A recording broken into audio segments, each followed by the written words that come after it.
Hello students, आज की class में आपका स्वागत है। पिछले वीडियो में आपने देखा कि लॉर्ड वेलेजली बंगाल के गवर्नर जनरल बनकर भारत आए थे और उन्होंने अपने राज्य के लिए अपने शासन कार्य के समय दो संधियां या दो उद्देश्य रखे थे। पहला था विजित राज्यों की रक्षा करना और दूसरा था उसके चारों तरफ विश्वसनीय राज्यों की दीवार बनाना। इस उद्देश्यों को पूरा करने के लिए उसने एक संधि का मसौदा या संधि की शर्तें तैयार की थी, जिसके द्वारा वह विभिन्न देशों से विभिन्न नवाबों के साथ वह संधि करता था।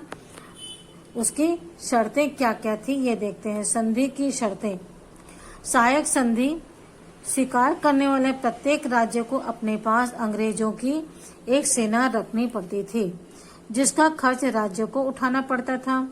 दूसरा था सेना में अंग्रेजों के अतिरिक्त और दूसरे भी जो सैनिक होंगे, चाहे वो यूरोपीय हो या भारतीय हो, उन्हें उसको वहां से हटाना था, अर्थात उनकी सेना में केवल अंग्रेज सैनिक ही होंगे। तीसरा था अंग्रेजों को अपने कार्यों को या अपने राजकीय कार्यों को सलाह देने के लिए अंग्रेजों का एक प्रतिनिधि अपने पास रखना होगा, अर्थात अंग्रेजों के प्रतिनिधि के द्वारा ही की सलाह पर ही वे शासन कार्य करेंगे। चौथा था अन्य देशों के साथ संधि समझौते करने से पहले वह अंग्रेजों से अनुमति प्राप्त करेगा और इन चारों कार्यों के बदले कंपनी जो है उन्हें वार्षिक कर प्रदान करेगी। कंपनी को वार्षिक कर देना पड़ता था। वेलेजली ने अपनी इन सहायक संधि के क्रियान्वयन सबसे पहले हैदराबाद के निजाम और अवध के नवाब से किया।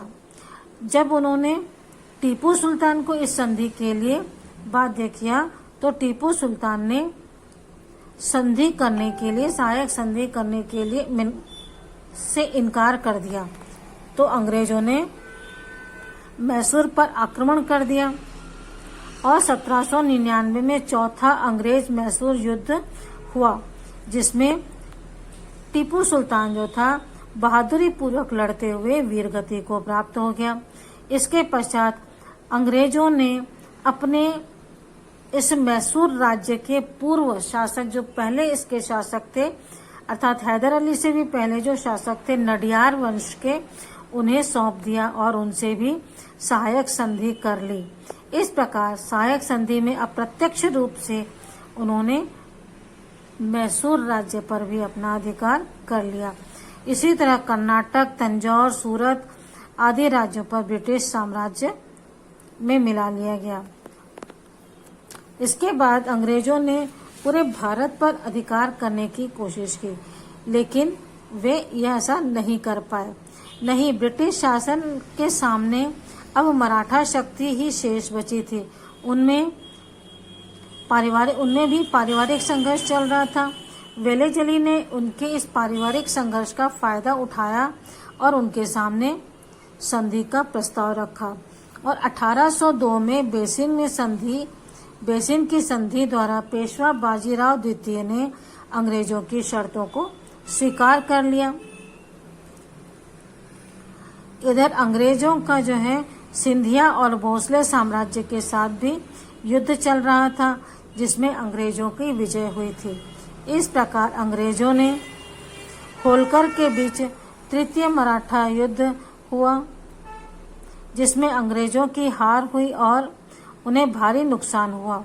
इस तरह अंग्रेजों ने सिंधिया गायकवाड़ को भी संधि करने के लिए विवश कर दिया। वेलेजली द्वारा जो संधि की शर्तें रखी गई थी, उसके द्वारा वेलेजली ने अनेक राज्यों पर अनेक शासकों को इस संधि के लिए विवश किया और उनसे संधि करके एक बड़े साम्राज्य पर अपना अधिकार कर लिया। होलकर और अंग्रेजों के बीच तृतीय अंग्रेज मराठा युद्ध हुआ, जिसमें अंग्रेजों की हार हुई और सिंधिया और गायकवाड़ को भी इस प्रकार उन्होंने संधि के लिए विवश कर दिया।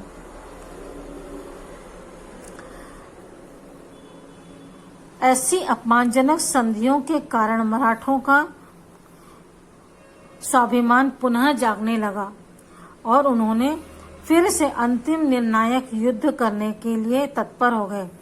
फलतः चतुर्थ आंग्ल मराठा युद्ध 1817 से 1818 में आरंभ हुआ और इसमें पेशवा, होलकर, भोसले की संयुक्त सेना को अंग्रेजों के सामने पराजय का सामना करना पड़ा और इस प्रकार मराठा शक्ति जो है पूरी तरह समाप्त हो गई। इसके पश्चात वेलेजली के पश्चात फ्रांसिस रोडन हेस्टिंग्स और विलियम बेटिक बंगाल के गवर्नर जनरल बनकर भारत आए। उन्होंने युद्ध के स्थान पर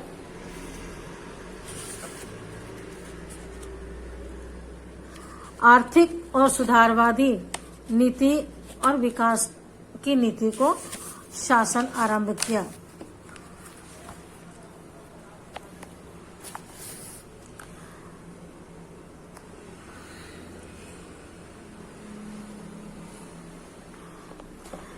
अंग्रेजों की आर्थिक और सामाजिक विकास की नीति क्या थी, देखते हैं। विलियम बेटिक ने गणना सुधारक गवर्नर जनरल में होती थी। वह युद्ध के बदले शांति का अनुयायी था। निरंतर युद्ध में रहने के कारण कंपनी की आर्थिक स्थिति जो है वह बिगड़ चुकी थी, जिसे सुधारने में सर्वप्रथम विलियम बेटिक ने विशेष ध्यान दिया। इसने सैनिकों की संख्या कम कर दी और प्रशासनिक व्यय में कमी करी। उन्होंने उच्च पदों पर भारतीय अधिकारियों को नियुक्त किया। राजस्व वसूल करने के लिए उसने टोडरमल की बंदोबस्त व्यवस्था को अपनाया और 30 वर्षों के लिए लगान को निश्चित कर दिया। सामाजिक सुधार में विशेष ध्यान दिया और प्रमुख सामाजिक कुरीतियां जैसे सती प्रथा, बाल विवाह, बाल हत्या, नरबलि प्रथा आदि पर उन्होंने पूरी तरह रोक लगा दी और कानून बना करके इन्हें पूरी तरह कठोरता से लागू किया। उसने अंग्रेजी भाषा की शिक्षा को माध्यम बनाया। उसने कलकत्ता में एक मेडिकल कॉलेज की स्थापना की। उसने सन 1831 में एक कानून पास करवाया जिससे भारतीयों को उच्च पदों पर नियुक्ति की जा सके। उसने राष्ट्रीय राजमार्गों की स्थापना की। सन 1818 तक मराठों का पतन होने के बाद ही के साथ ही अंग्रेजों का अधिकार पंजाब और सिंध प्रांतों को छोड़कर लगभग संपूर्ण भारत पर हो गया था। अब तक भारत में कंपनी के सभी विरोधी समाप्त हो चुके थे। इसलिए कंपनी को प्रशासनिक सुधारों की ओर ध्यान देने का अवसर मिला। इन दिनों यूरोप में इंग्लैंड और रूस के बीच तनाव चल रहा था। अंग्रेजों को डर था कि रूस अफगानिस्तान के माध्यम से भारत पर आक्रमण कर सकता है। भारत का सिंध प्रांत अफगानिस्तान से लगा हुआ था। वहां के अमीर को सहायक संधि के लिए बाध्य किया गया और अंततः सिंध को अधिकार में कर लिया। इस तरह पंजाब राज्य भी रणजीत सिंह के नेतृत्व में काफी शक्तिशाली था। उनकी मृत्यु के बाद अंग्रेजों ने पंजाब पर आक्रमण कर दिया और 1849 में पंजाब पर भी अधिकार कर लिया। विलियम बेटिक जो आए थे, हमारे गवर्नर जनरल बनकर आए थे, वे एक सुधारक गवर्नर जनरल थे। उन्होंने भारत के लिए अनेक सुधार के कार्य किए। पहला जो कार्य उन्होंने किया कि भारत के लोगों को ऊंचे पदों पर बैठाया, ऊंचे पद प्रदान किए अपनी शासन व्यवस्था में। सैनिकों की संख्या कम कर दी और बहुत सी बुराइयां जो भारत के विद्यमान थी उन्हें कानून बनाकर खत्म करने की कोशिश करी। उन्होंने लगान व्यवस्था के लिए टोडरमल की बंदोबस्त व्यवस्था को अपनाया और उसे 30 वर्षों तक फिक्स कर दिया लगान को। मेडिकल कॉलेज की स्थापना की। अंग्रेजी शिक्षा के लिए उन्होंने प्रयत्न किए और 1831 में एक कानून पास करवाया जिसमें उन्होंने भारतीयों को उच्च पदों पर नियुक्तियां प्रदान की, राष्ट्रीय राजमार्गों की स्थापना की। वस्तुतः 1818 के बाद मराठों की शक्ति के बाद भारत में अब कोई ऐसी बड़ी शक्ति नहीं थी जिन पर अंग्रेज अधिकार कर सकते, केवल पंजाब और सिंध प्रांत को छोड़कर। ऐसी स्थिति में अंग्रेजों ने भारत में सुधार कार्य करने की कोशिश की। इन दिनों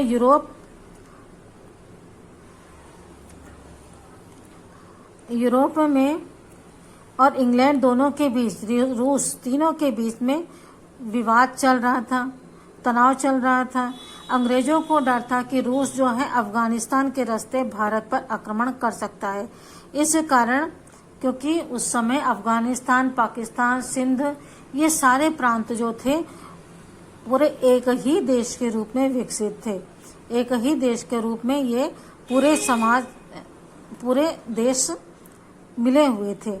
अफगानिस्तान के रास्ते भारत पर आक्रमण कर सकता है, इसलिए उन्होंने सिंध प्रांत को पर सहायक संधि के लिए दबाव डाला और अंततः सिंध ने सहायक संधि कर ली। इस प्रकार सिंध प्रांत जो है अंग्रेजों के अधीन आ गया। अब अंग्रेजों के सामने एक ही राज्य बचा था, पंजाब। वहां पर रणजीत सिंह का राज्य था और उसमें वो बहुत शक्तिशाली था, किंतु उनकी मृत्यु के पश्चात अंग्रेजों ने पंजाब पर आक्रमण कर दिया और 1849 पर में पंजाब को भी अपना अधिकार कर लिया। इस प्रकार विलियम बेटिक ने जहां कुछ सुधार कार्य किए, वहां उन्होंने अपने कंपनी शासन को बढ़ाने का भी कार्य किया, क्योंकि इस समय पंजाब और सिंध प्रांत पर अंग्रेजों ने उनके नेतृत्व में अधिकार किया था। ठीक है बच्चों, इस वीडियो में इतना ही। अगले वीडियो में आगे हम देखते हैं। Okay, bye.